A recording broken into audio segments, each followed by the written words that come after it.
Hello everyone, Assalamualaikum warahmatullahi wabarakatuh and good day to every one of you. Welcome to my video. So basically in this video, which is a part 4 video, we are going to continue our discussion on the chapter 1, which is magnetic circuits. Okay, so here is my email address, norzulaili@uitm.edu.my. So you can just feel free to email me whenever you have a question regarding the content of this video. Alright, so let's move to the next slides where we are going to see what are the contents that we are going to cover in this video. So basically in this video we are going to cover on the subtopic of magnetic circuit versus electric circuit, where we are going to see what is the main difference between these two circuits, and then what are the parameters used in the magnetic circuit and in the electric circuit. Alright, so by the end of this video, students should be able to differentiate between these two, and then students should be able to draw the magnetic circuit based on the magnetic core diagram. Alright, okay, so let's move to the subtopics, which is the magnetic circuit versus electric circuit. Okay, so first of all, we are going to see what is the magnetic circuit. Okay, so consider you have this kind of diagram where you have a core, okay, and then you have a coil around the core. Okay, so when you apply the current through the coil, so it will cause the flux to be flow through this core. Alright, okay, so this magnetic core diagram can also be redrawn in terms of the magnetic circuit, where your magnetomotive force we can consider as a supply, okay, and then you have a flux going through the core. Okay, the flux going through the magnetic circuit. Okay, flux is a flow from the magnetomotive force to the reluctance. Alright, so and then you also have a reluctance which is represented by the capital letter of R. Okay, and then the magnetic flux circulated in the closed area or path of the ferromagnetic materials is called as a magnetic circuit. Okay, so here we call it as a magnetic circuit, where you have a magnetic flux circulated in the closed area or path, or maybe in a ferromagnetic material. So when you have a flux flow through here, so you can consider you have a magnetic circuit just like this. Alright, okay, so if the flux is divided into two or more paths of the magnetic flux, you can call it as a parallel magnetic circuit. So here is a series magnetic circuit, but let's say the flux is divided into two, one here and then the other one here, we can call it as a parallel magnetic circuit. Otherwise, it has a series magnetic circuit, just like this. This is a series magnetic circuit. Alright, so the circulating force, or we can call it as a magnetomotive force, which is MMF, or the magnetic potential, is responsible for establishing the magnetic flux in the magnetic circuit. Okay, so once the flux is there, you can just simply remove the magnetomotive force. Alright, so the unit of the MMF is a ampere turn. Okay, so the magnetomotive force is equal to N multiplied with the I, so that's why the unit is I is ampere, N is a turn.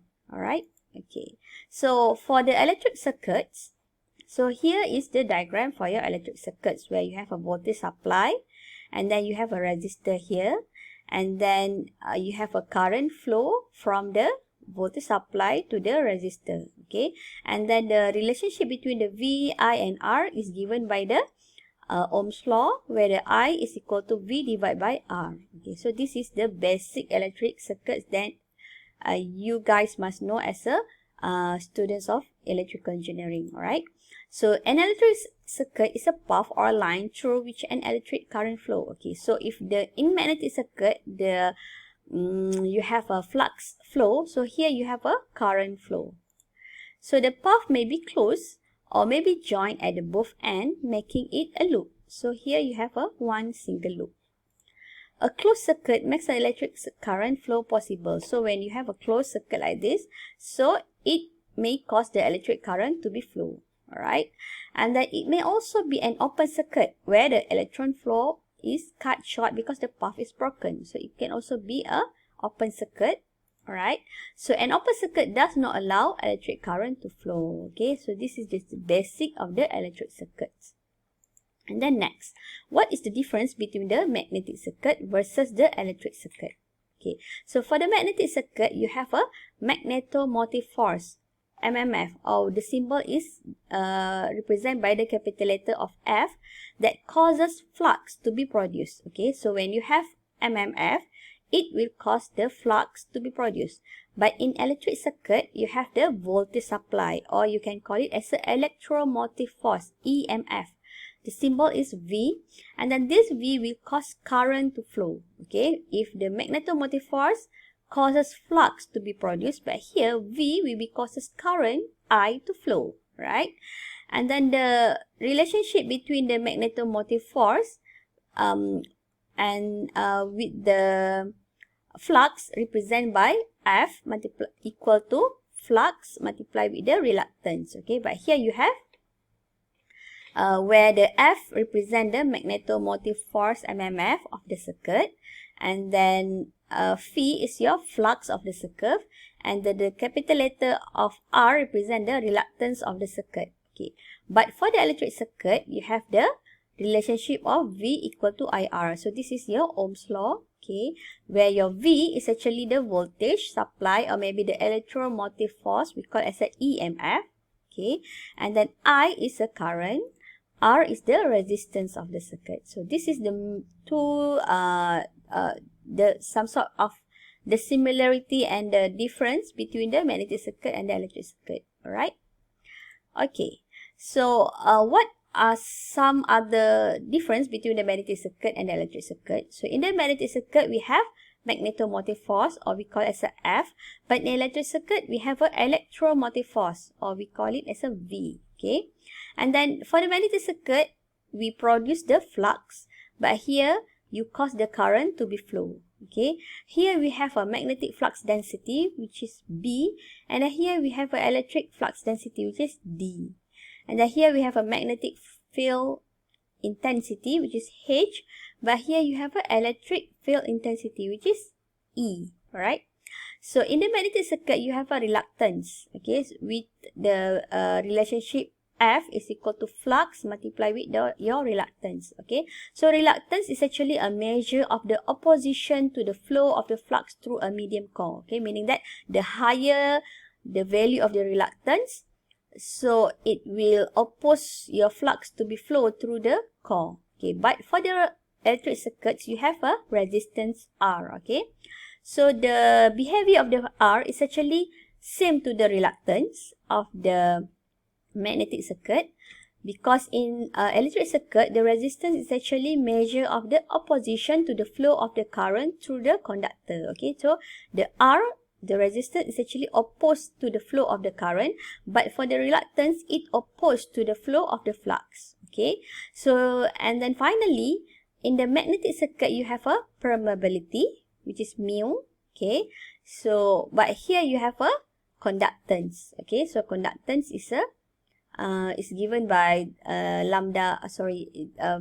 given by the sigma symbol. Okay, and then the relationship between conductance and the permeability is just similar, where you have a reluctance is equal to L, the length divided by the mu A, but here you have a resistance will be equal to the length divided by your conductance multiplied with your A. Here you have a mu, here you have a conductance. Alright, okay, so the main difference is between the magnetic circuit and the electric circuit, flux is actually does not flow in the sense in which electric currents flow. Okay, so the flux does not flow, the flux is produced, but the current is flow. Okay, so the energy is lost or dissipated in the wires as heat when electric current flow, but in a magnetic circuit, energy is needed only for the establishment of the flux initially. Alright, so this is two main difference between the magnetic circuit and the electric circuit. So next, your magnetic circuit can be either represented by series circuit or parallel circuit. Okay, so first of all, we are going to see the magnetic series circuit. So consider you have a simple ferromagnetic core with the air gap. Okay, and then this simple ferromagnetic can be represented by the equivalent electrical series circuit. So where here you have a core, the core have a reluctance RC, and then the air gap also have a reluctance of air gap here, right? So the series magnetic circuit is made up of the core parts with such a different value of reluctance. So here you have a RC, here you have a RAG. So the magnetic circuit consists of a uniform ferromagnetic core. Here is a uniform ferromagnetic core with an air gap cut in one leg. Here you have a air gap. So the air gap will have a different reluctance value because it has a different length and it also have a different medium. Okay, because here the permeability is different, so that's why your reluctance value also different, RC and R air gap. So the reluctance R follow the same rule as the resistance R in electric circuit, where if you have a series circuit, the R equivalent is equal to R1 plus R2 plus R3 plus so on. So in your magnetic circuit, the reluctance equivalent will be equal to the reluctance of core plus the reluctance of the air gap. Okay, so this is for the series circuit. So for the series magnetic circuit, you can also apply the Kirchhoff voltage law to the equivalent electrical circuit. Okay, so here you have a magnetomotive force F, and then here you have a magnetomotive force at the core, and then here is the magnetomotive force at the air gap. Okay, so F will be equal to Fc plus Fag. Okay, and then after that, if you apply your Ohm's law, you know that V equal to IR. So in this case, F is equal to flux multiplied with your reluctance. Okay, so that's why here, because the flux is same throughout the circuit, so flux multiplied with your reluctance core plus flux multiplied with your reluctance air gap. And then after that, you can just simply factorize your flux to the outside, and then finally you have flux multiplied with your reluctance equivalent. So that's why here you have the algebraic sum of the product of the flux, and the reluctance of each of the part of the core is equal to the resultant magnetomotive force. Or you can also represent this equation with, because you know your F, your magnetomotive force is equal to your product of your magnetic field intensity multiplied with your length of the core. So that's why you can consider your total of magnetomotive force will be equal to the product of the magnetic field intensity and the length of each part of the core. Alright, so HC LC plus H air gap multiplied with length air gap. Okay, and then next we will see what is the difference between the series and the parallel circuit. Okay, so for the parallel circuit, let's consider the shell type core, just like this, which is the shell type core can be represented as a parallel magnetic circuit. Okay, so this is the equivalent electrical analogical circuit. So here you have a first core, second core, here is the third core. So that's why here is a reluctance number 1, reluctance number 2, and reluctance number 3. Okay, alright, so we just consider the first path. Okay, so we have a E, F, A, and B. Okay, so this is considered as a flux path for flux 1. Okay, and then consider the length, the path for B and E. So this is the flux path for flux 2, and then you can just consider the flux path B, C, D, and E. This is the flux path for flux 3. Okay, alright, in such a parallel magnetic circuit, you can also apply the Kirchhoff Current Law. So the total magnetic flux towards a junction is equal to the total magnetic flux away from the junction. In this case, you have a flux 1 equal to flux 2 plus flux 3. Alright, so this is for the parallel circuit. You can apply the Kirchhoff Current Law, but for the series circuit, you can apply the Kirchhoff Voltage Law. Okay, so I think that's all for now. Thank you for your time. Thank you for watching my video. I'll see you in my next video. Okay, bye.